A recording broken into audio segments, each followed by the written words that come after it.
Em nome do Pai, do Filho e do Espírito Santo. Amém.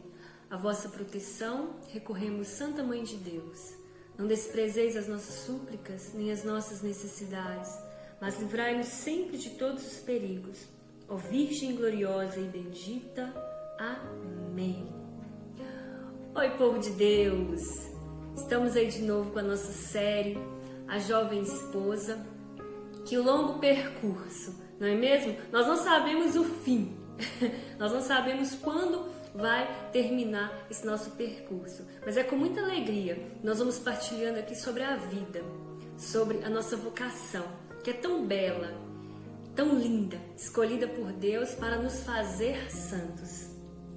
Hoje nós vamos dar continuidade no mesmo capítulo que nós refletimos na segunda-feira. Então, eu te convido a ouvir os episódios anteriores, se você não ouviu, principalmente o anterior a este, porque o de hoje é continuação do antigo, tá? Então, eu vou fazer a leitura do último parágrafo que nós lemos no vídeo anterior, para que a gente possa adentrar o que o livro está querendo trazer para nós, tá bom? É a página 19 do livro, para você que já tem. A vida não foi apenas uma peça teatral, mas sim uma ação divina que te colocou numa outra vereda mais séria, com maiores responsabilidades e tarefas mais sublimes. A nossa vida, ela não é uma peça de teatro. A nossa vida é uma realidade. E a nossa vida é apenas uma. É apenas uma.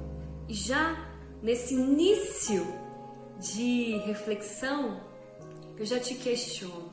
Como você está vivendo essa vida? Como você está passando por essa vida?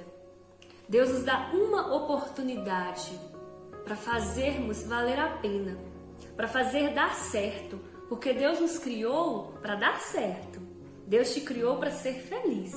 Deus não te criou para viver uma vidinha medíocre de qualquer jeito, uma vidinha cheia de pecado, uma vidinha mergulhada apenas em prazer por prazer, não. Deus te criou para viver a felicidade plena, junto a Ele, a graça dele. Então a nossa vida não é um teatro, para começar. E a vida matrimonial muito menos. Hoje vemos casais que vivem a vida matrimonial como se fosse um teatro. E ela não é um teatro. Olha o que diz aqui. É uma vereda mais séria, com maiores responsabilidades e tarefas mais sublimes. Tarefas mais sublimes. Sublime é aquilo que vem de Deus. Aquilo que vem do sobrenatural.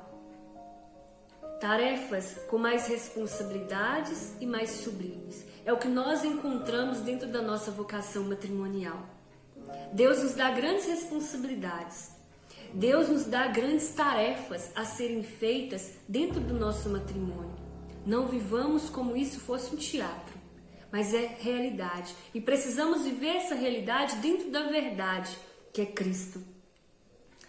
No vídeo passado, a gente começou refletindo sobre a paciência, essa virtude perfeita que Deus nos dá como dom e como graça.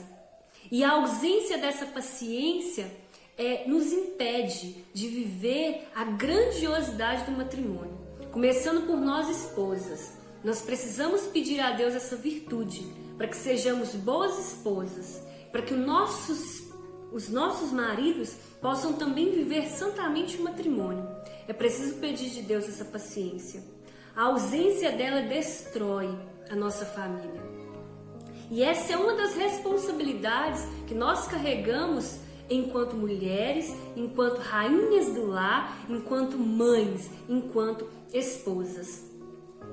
O sacramento do matrimônio, ele é tão sério e hoje tão banalizado, né? Ele é tão sério que se nós formos parar para refletir, a nossa vocação, o nosso casamento, a nós foi dada uma graça, que é a graça do sacramento Deus criou para o casamento o sacramento. Se a gente for refletir, uma religiosa, uma irmã de caridade, ela faz ali os seus votos diante de Deus, diante da igreja, mas a ela não é dado um sacramento. Ela vive de forma santa a sua vocação, ela é chamada à vida religiosa e é um chamado lindo de Deus, que Deus faz a muitas mulheres, porém a elas não é dado um sacramento. Enquanto a nós, esposas, é dado um sacramento. O sacramento do matrimônio é dado àqueles que se casam, é dado àqueles que optam pelo casamento. Então, é algo que vai além da nossa compreensão muitas vezes. E nós precisamos, em espírito de oração, compreender a nossa missão, para que possamos vivê-la bem, para que possamos vivê-la com sabedoria. A nossa vocação, a vocação matrimonial, ela é uma extensão de Deus. Ela é uma extensão da Trindade Santa. Quanta responsabilidade Deus nos deu através dessa missão, através dessa vocação. Vamos seguindo aqui a leitura. Dizei, pois, com júbilo e alegria o teu amém. Assim seja. Dizei com júbilo e alegria, assim seja. Nós não dizemos sim quando o sacerdote nos pergunta se é isso que queremos. Não sei se você sabe, mas aquele sim que nós dizemos no altar é ele que sela. É ele que sela aquele sacramento, porque são os noivos que celebram, não é o padre. O padre assiste o casamento, né? Como uma autoridade constituída por Deus, mas quem celebra são os noivos. E quando nós dizemos sim, assim seja, no altar diante de Deus, diante dos homens, diante do sacerdote, nós estamos ali firmando o nosso compromisso, como nós já refletimos de forma mais minuciosa em outros vídeos. E se esse sim não é dado de coração, se esse sim não é dado do fundo da nossa alma, com toda a verdade da nossa alma, aquele casamento, ele não existiu. Por isso que a igreja entende, como diz na palavra de Deus também, que alguns casamentos não aconteceram justamente por isso. Porque aí o casal pede a nulidade, né, daquele sacramento. Mas não se anula o casamento. O casamento, ele não é anulado. Ele não pode ser anulado, porque o que Deus une, o homem não separa. O que acontece é que alguns casais que pedem a nulidade do casamento, né? E a igreja concede essa nulidade, é porque na verdade aquele casamento nunca aconteceu. E é feito um estudo através da história daquele casal, através do que ocorreu ali no dia da cerimônia. Então, quando a igreja concede ali a nulidade daquele casamento, é porque aquele casamento não ocorreu. Porque esse amém, esse assim seja, não foi verdadeiro no altar. Se o meu amém, se o meu sim não for verdadeiro no altar, o meu casamento não aconteceu. Aquele casamento não existiu, não foi constituído ali um sacramento. E existem inúmeros motivos que faz o noivo ou a noiva não dizer um sim, um amém, que vem de dentro da alma, de dentro do coração. E aquele casamento, muitas vezes, ele é nulo, ele nunca ocorreu. Então continua o livro, né? Assim seja, em relação a tudo que se passou. E um corajoso sim, Pai, a respeito daquilo que Deus e teu esposo de ti esperam. Um corajoso sim é o que precisamos dar a respeito daquilo que Deus e teu esposo de ti esperam. Quando Deus nos chama a essa vocação tão sagrada, Deus ele espera algo de nós. Ele espera de nós que nós vivamos essa vocação, que nós vivamos essa missão de forma inteira, de forma verdadeira, de forma completa, conforme são os desígnios de Deus. E nessa série nós vamos falar muito sobre os desígnios de Deus. Nós vamos falar muito sobre qual é a nossa missão. Nós vamos falar muito sobre aquilo que, enquanto esposas, precisamos fazer para que a nossa família seja salva, para que a nossa família seja santa. Porque esse é o objetivo, essa é a finalidade do matrimônio. E aqui diz, dizei com coragem o seu sim ao Pai. Então, Deus espera algo de você, assim como o teu esposo. Quando nós casamos, o nosso esposo espera muito de nós também. Afinal de contas, eu não me casei para ser feliz. Sim, também, mas em primeiro lugar, eu preciso fazer o outro feliz. E eu preciso fazer o meu esposo feliz. E como ele espera de mim essa entrega total. Como ele espera de mim essa minha entrega verdadeira, com intensidade, com amor, com paciência e profundidade. É o que meu esposo espera de mim.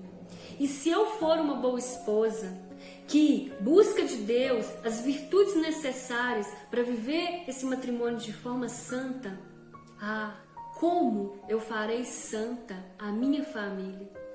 Como eu farei santo os meus, os que eu amo? É necessário, gente, pedir de Deus as virtudes. É necessário pedir de Deus a graça, porque sem a graça de Deus nós não vamos conseguir. O pecado entrou no mundo para nos destruir. Sim, para destruir a sua família, para destruir a sua casa, para destruir o seu casamento. Mas muito mais do que o pecado que existe em nós, está a graça abundante de Deus aí, para que nós possamos pedir e receber. Pedi e recebereis, batei e a porta vos será aberta. Não é assim que diz a palavra de Deus? É assim que Jesus nos ensinou. Se um pai que é pecador dá aos filhos coisas boas, quanto mais nós que, pedindo a Deus, que é Pai, que é perfeito, que é santo, que nos dará o Senhor, o Espírito Santo. Pedi-vos será dado. É somente com a graça do Espírito Santo que vamos compreender esse mistério. O mistério do casamento, do sacramento do matrimônio. Somente com a graça de Deus. Vamos nadar contra a corrente. Vamos mostrar para esse mundão afora que é possível viver um casamento eterno. Um casamento até que a morte o separe, porque não é o que vemos hoje, né? Não é o que vemos hoje. Mas é possível sim. E precisa começar de mim e de você, que amamos a Deus, que acreditamos na palavra de Deus. Precisa começar de nós, essa vivência sagrada. Como diz aqui no livro, então, vivamos com júbilo e alegria essa vocação tão maravilhosa que Deus nos deu. Com júbilo e alegria. Alegrai-vos sempre no Senhor. Repito, alegrai-vos, diz em Filipenses 4. Que a alegria do Senhor seja a nossa força. Que possamos ser luz nas nossas casas. Que possamos ser luz para o nosso esposo. Que possamos ser luz para os nossos filhos. Que possamos ser luz dentro da nossa igreja doméstica. É onde começa a sua missão, dentro da sua casa. Que Deus nos abençoe, que sejamos boas esposas, conforme a vontade de Deus. Em nome do Pai, do Filho e do Espírito Santo. Amém.